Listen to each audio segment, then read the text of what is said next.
दोस्तों, हमारी जिंदगी में कई बार ऐसी परिस्थितियां आ जाती हैं जब हमें अचानक ऑफिस या स्कूल से छुट्टी की जरूरत पड़ती है।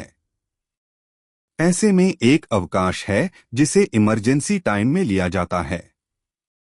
इस अवकाश को आकस्मिक अवकाश कहा जाता है, जिसे कैजुअल लीव या सीएल भी कहा जाता है।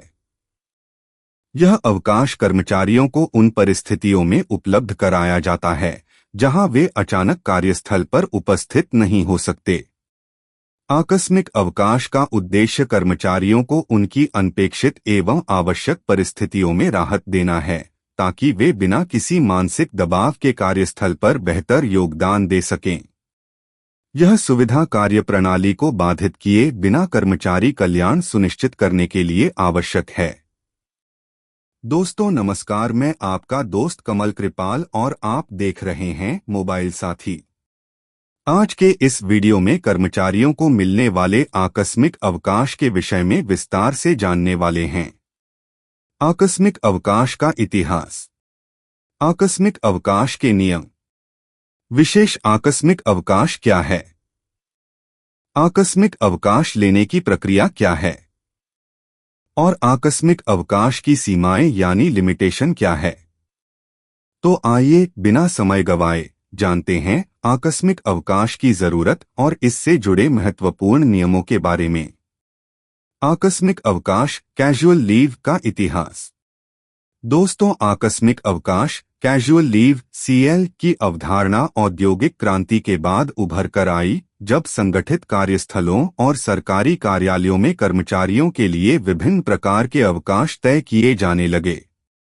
इसका मुख्य उद्देश्य कर्मचारियों को उन स्थितियों में अवकाश प्रदान करना था जो पूर्व निर्धारित नहीं होती और जिनका कार्यस्थल पर आने से पहले अनुमान नहीं लगाया जा सकता।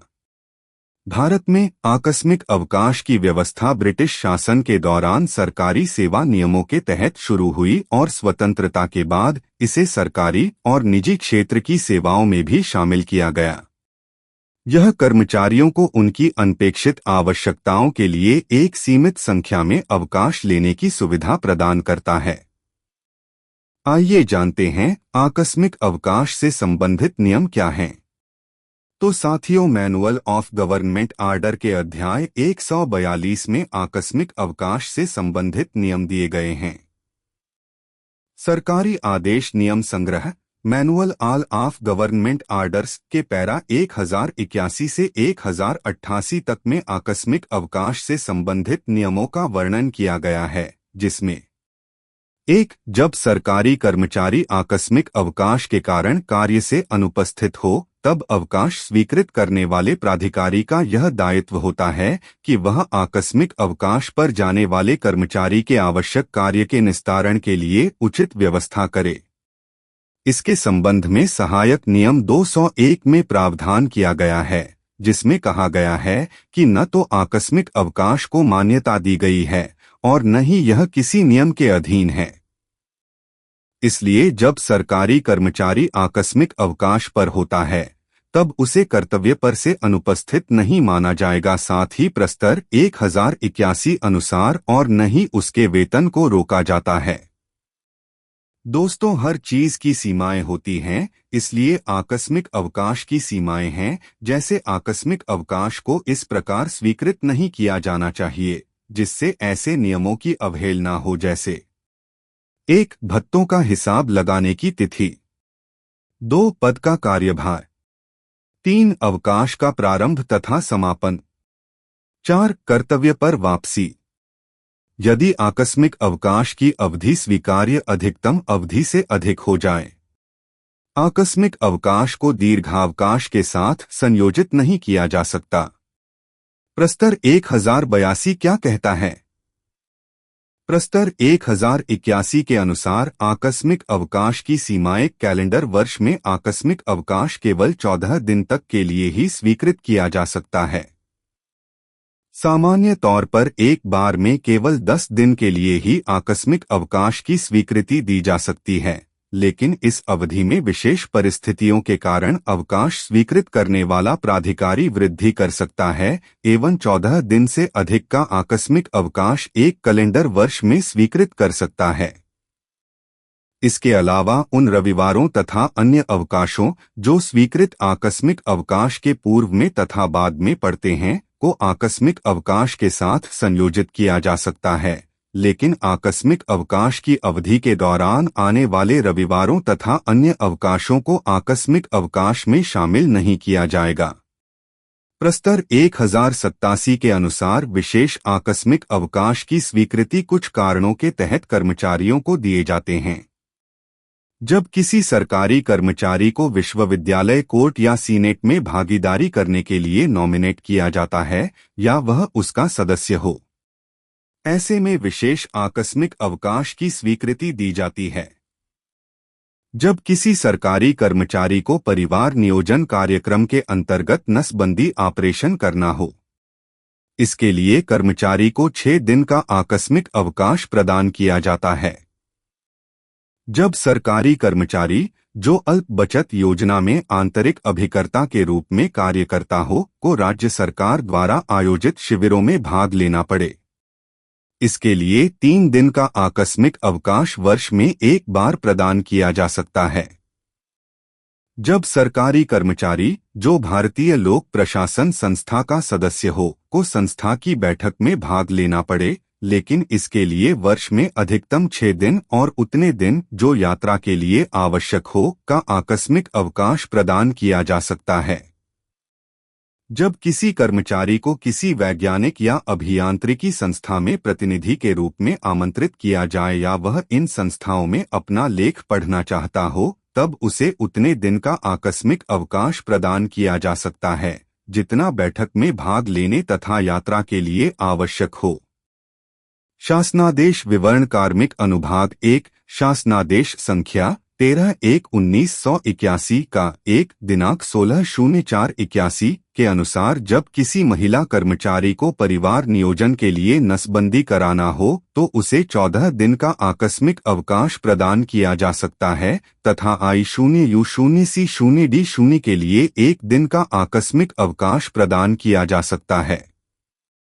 शासनादेश विवरण कार्मिक अनुभाग 1 शासनादेश संख्या 3/1/1981 का 1 दिनांक 01/12/1981 यदि परिवार नियोजन के लिए पहला नसबंदी ऑपरेशन सफल न हो तब दूसरे ऑपरेशन के लिए महिला कर्मचारी को 14 दिन का तथा पुरुष कर्मचारी को 6 दिन का आकस्मिक अवकाश प्रदान किया जा सकता है।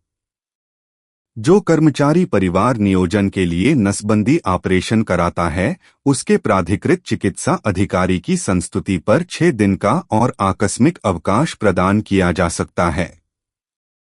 प्रस्तर 1088 भारत से बाहर जाने के लिए आकस्मिक अवकाश का प्रस्तर 1088 क्या कहता है? आकस्मिक अवकाश लेकर भारत से बाहर जाने के लिए आवेदित किए गए अवकाश की स्वीकृति सक्षम अधिकारी शासन की पूर्वानुमति के बाद ही कर पाएंगे।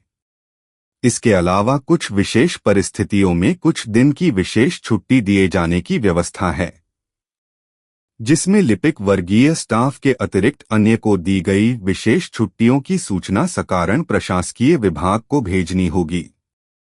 शा 0 820-220-55 दिनांक 27/12/1955 तथा M0G0O0 का पैरा 882 व 1087 राष्ट्रीय तथा अंतर्राष्ट्रीय खेलकूद में भाग लेने के लिए चयनित खिलाड़ियों को 30 दिन का विशेष आकस्मिक अवकाश दिया जा सकता है।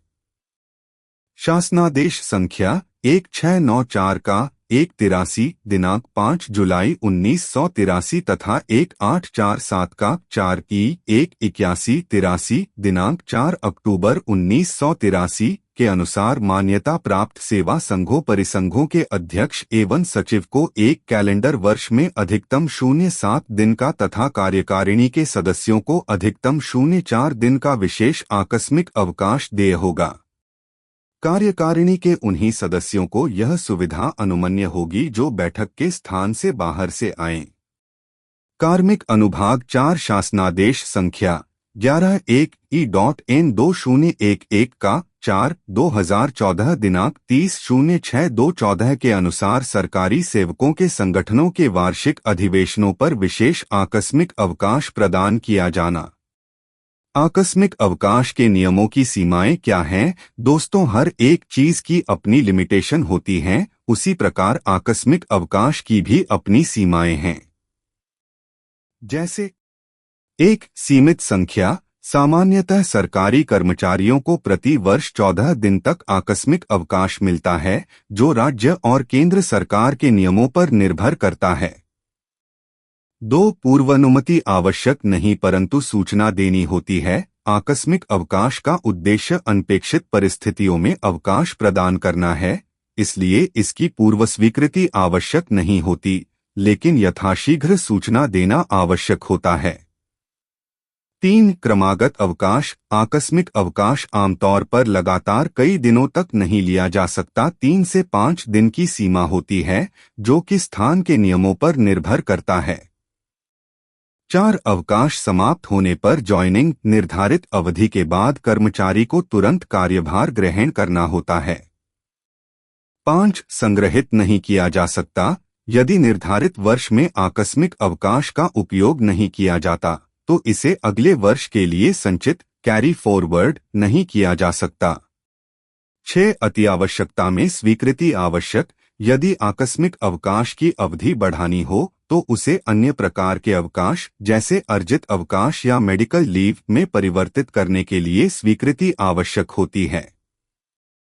संक्षेप में जानते हैं, आकस्मिक अवकाश लेने की प्रक्रिया क्या है। आकस्मिक अवकाश के लिए मानव संपदा पोर्टल पर लॉगिन कर लीव मॉड्यूल में जाकर आकस्मिक अवकाश के लिए ऑनलाइन करना होता है। इसके बाद सक्षम अधिकारी द्वारा इसे अप्रूव्ड किया जाता है। बेसिक शिक्षा विभाग में अवकाश सरलीकरण प्रक्रिया के बाद आकस्मिक अवकाश में क्या नया है, आइए जानते हैं। तो साथियों, बेसिक शिक्षा परिषद शिक्षकों को कौन कौन से अवकाश मिलते हैं, इस संबंध में जान लेते हैं। एक आदेश है, महानिदेशक स्कूल शिक्षा उत्तर प्रदेश लखनऊ, विषय बेसिक शिक्षा परिषद के अंतर्गत कार्यरत शिक्षकों एवं शिक्षणेतर कर्मियों को दे विभिन्न अवकाशों की प्रक्रिया के सरलीकरण के संबंध में। इस आदेश में दोस्तों 26 जुलाई 2022 द्वारा गठित समिति द्वारा विभिन्न हितधारकों से विचार विमर्श के उपरांत निम्नवत संस्तुतियाँ आवश्यक कार्यवाही हेतु प्रस्तुत हैं। इस संदर्भ में साथियों देख लीजिए, परिषदीय शिक्षक और शिक्षणेतर कर्मी को वित्तीय नियमों के अंतर्गत निम्नलिखित प्रकार के अवकाश अनुमन्य किए जाने हैं, जिनका उपयोग निर्धारित नियमों एवं प्रतिबंधों के अधीन किया जा सकता है। समस्त प्रकार के अवकाशों का लेखांकन मानव संपदा पोर्टल पर ऑनलाइन माध्यम से किया जाएगा। तो आकस्मिक अवकाश को कैसे लेना है, इसकी सीमाएं क्या हैं, इस संबंध में यहाँ पर लिखा है। आकस्मिक अवकाश के दौरान कार्य का उत्तरदायित्व। मान लीजिए आप चले गए आकस्मिक अवकाश पर, तो उस समय उत्तरदायित्व क्या रहेगा। आकस्मिक अवकाश मूल नियमों के अंतर्गत मान्यता प्राप्त नहीं है, इसलिए आकस्मिक अवकाश की अवधि में संबंधित कर्मी सभी प्रयोजनों के लिए ड्यूटी पर माना जा सकता है। आकस्मिक अवकाश के दौरान किसी प्रतिस्थानी की तैनाती नहीं की जाएगी। यदि कार्यालय के कार्य में किसी प्रकार का व्यवधान उत्पन्न होता है, तो आकस्मिक अवकाश स्वीकृतकर्ता अधिकारी इसे निरस्त कर सकता है तथा संबंधित कर्मी ड्यूटी पर वापस बुला सकता है। साथियों, अब आप समझ गए होंगे आकस्मिक अवकाश की क्या सीमाएं हैं, इस पर भी बात कर लेते हैं। आकस्मिक अवकाश की सीमाएं, एक कैलेंडर वर्ष में अधिकतम 14 दिन का आकस्मिक अवकाश दिया जा सकता है। एक बार में 6 दिन से अधिक का आकस्मिक अवकाश विशेष परिस्थितियों में ही दिया जाना चाहिए। तीसरा, रविवार, छुट्टियों और अन्य अकार्य दिवस यानी नॉन वर्किंग डे यदि आकस्मिक अवकाश के बीच में पड़ते हैं, मान लीजिए कोई छुट्टी पड़ गई, तो उन्हें आकस्मिक अवकाश में नहीं जोड़ा जाएगा। मसलन आपने आज छुट्टी लिया, इसके आकस्मिक अवकाश लिया और कल कोई गेस्टेड छुट्टी पड़ गई, तो परसों आप ज्वाइन किए तो आपको सिर्फ एक ही दिन की छुट्टी जोड़ी जाएगी, उसमें गेस्टेड अवकाश या मान लीजिए रविवार पड़ गया तो रविवार की छुट्टी उसमें नहीं जोड़ी जाएगी। अब बात कर लेते हैं, देखिए विशेष आकस्मिक अवकाश। विशेष आकस्मिक अवकाश क्या होते हैं? शासनादेश संख्या B 820 2 और B जा 55 दिनांक 27/12/1955 तथा MGO के पैरा 882 के अनुसार राष्ट्रीय तथा अंतर्राष्ट्रीय खेलकूद में भाग लेने के लिए चयनित खिलाड़ियों को 30 दिन का विशेष आकस्मिक अवकाश दिया जा सकता है। दूसरा है मान्यता प्राप्त सेवा संघों परिसंघों के जनपदीय व उच्च स्तरीय इकाइयों के अध्यक्ष एवं सचिव को संघ के कार्य के निमित्त एक कैलेंडर वर्ष में अधिकतम 7 दिन तथा कार्यकारिणी के सदस्यों को कार्यकारिणी बैठक में भाग लेने हेतु अधिकतम 4 दिन का विशेष आकस्मिक अवकाश देय होगा। कार्यकारिणी के सदस्य उन्हीं को यह सुविधा अनुमन्य होगी जो कार्यकारिणी की बैठक में भाग लेने के लिए एक स्थान से बाहर जाएंगे। आकस्मिक अवकाश पर मुख्यालय छोड़ने की पूर्व अनुमति। आकस्मिक अवकाश लेकर मुख्यालय छोड़ने की दशा में सक्षम अधिकारी की पूर्व स्वीकृति आवश्यक है। आकस्मिक अवकाश में पता तथा मोबाइल नंबर भी सूचित किया जाना चाहिए। समुचित कारण। आकस्मिक अवकाश समुचित कारण के आधार पर ही स्वीकृत किया जाना चाहिए। इसकी प्रक्रिया क्या है? आकस्मिक अवकाश आवेदन व निस्तारण की प्रक्रिया। आकस्मिक अवकाश हेतु तो मानव संपदा पोर्टल पर ऑनलाइन आवेदन किया जाएगा। साथ ही खंड शिक्षा अधिकारी द्वारा अधिकतम 1 दिन में एकल विद्यालय में वैकल्पिक व्यवस्था सुनिश्चित की जाएगी। मान लीजिए कि विद्यालय में सिर्फ एक ही अध्यापक है और उसने आकस्मिक अवकाश के लिए आवेदन कर दिया, तो कहीं पर वैकल्पिक व्यवस्था खंड शिक्षा अधिकारी द्वारा उस विद्यालय में कराई जाएगी। उसके पश्चात उसकी आकस्मिक अवकाश स्वीकृत करी जाएगी। आकस्मिक अवकाश की स्वीकृति अस्वीकृति सक्षम स्तर पर 3 कार्य दिवस के अंदर की जाएगी। तो दोस्तों ये थी आकस्मिक अवकाश के बारे में सूचना जानकारी। तो दोस्तों अब आपको समझ आ गया होगा कि आकस्मिक अवकाश क्या है और आकस्मिक अवकाश के नियम क्या है और इसे कब और कैसे लिया जा सकता है। साथ ही आकस्मिक अवकाश लेने की प्रक्रिया भी आपने समझ ली होगी। यह सुविधा कर्मचारियों के कार्यजीवन संतुलन को बनाए रखने में कितनी अहम भूमिका निभाती है, यह हम सबको समझना चाहिए।